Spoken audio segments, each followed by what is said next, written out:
Hi, sixth graders.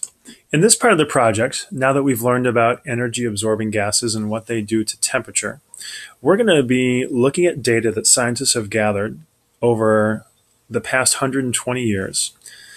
And we're going to see and try and figure out what that data is telling us about the causes of climate change. So we're going to look at this data to figure out what is causing the climate to actually change. For this first part, for the warm-up, we're going to be looking at measurements of temperature. We like looking at temperature when talking about climate change because not only is it pretty easy to understand because we're familiar with it, but there's also lots of data about the temperature around the world that has been measured for over 100 years. So we can really look at the temperature across the world for more than 100 years and see what's happened to those temperatures.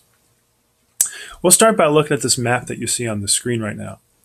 So the map shows us, you can see it's a map of the entire world. You can see the outlines of the continents: North America, South America, Africa, Asia, Australia, Antarctica here at the bottom. And this map shows us temperature anomaly. Anomaly is a fancy word for different than normal.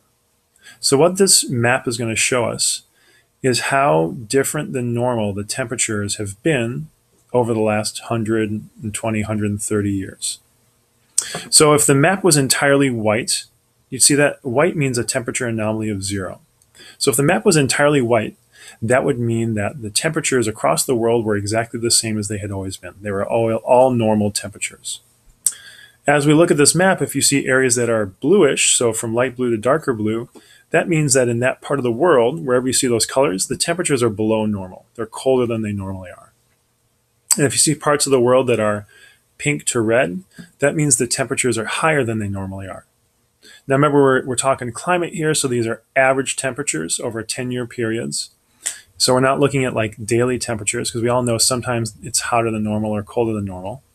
But because we're talking about climate, we're interested in how much above or below normal are the temperatures for longer periods of time, because that's what actually tells us about the climate.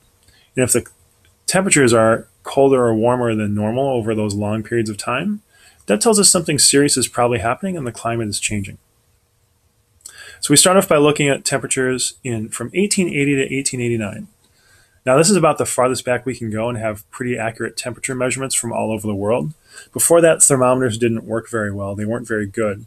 And we just don't have a lot of measurements of temperature from before 1880.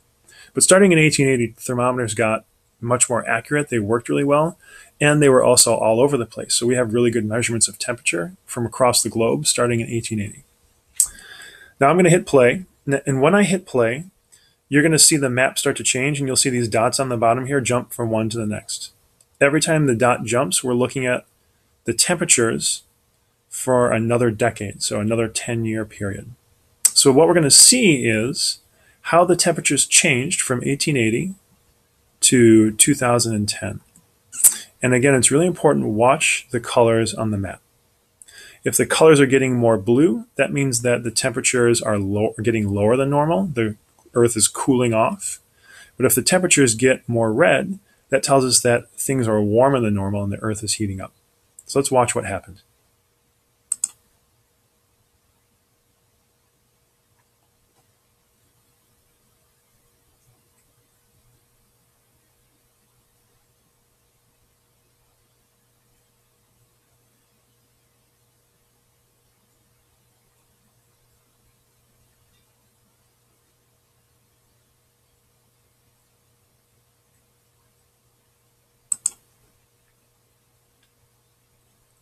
So pause the video for just a minute and talk with your table about what you saw happen to the temperatures across the globe in this video.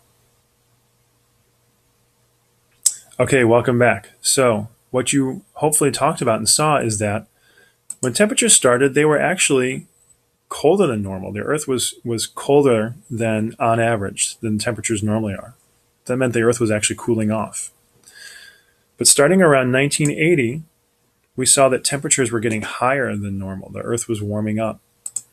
And in the last 30 years, we can see that temperatures have gotten even warmer. Now we're at the place where almost everywhere in the world is 1 to 2 degrees warmer than it normally is. Now, these are average temperatures. We're not talking about like a daily temperature. And you may think to yourself, well, So what if it's only warmer by 1 degree? When the temperature changes by 1 degree, I barely notice it. Now, again, that's true for weather and daily temperature. But if we're talking about average temperature being warmer by 1 degree, that's actually a really big deal. Because if you think about the entire Earth, and for the entire Earth's temperature to be increased by 1 degree, requires the Earth's atmosphere to trap a lot more energy than it normally does.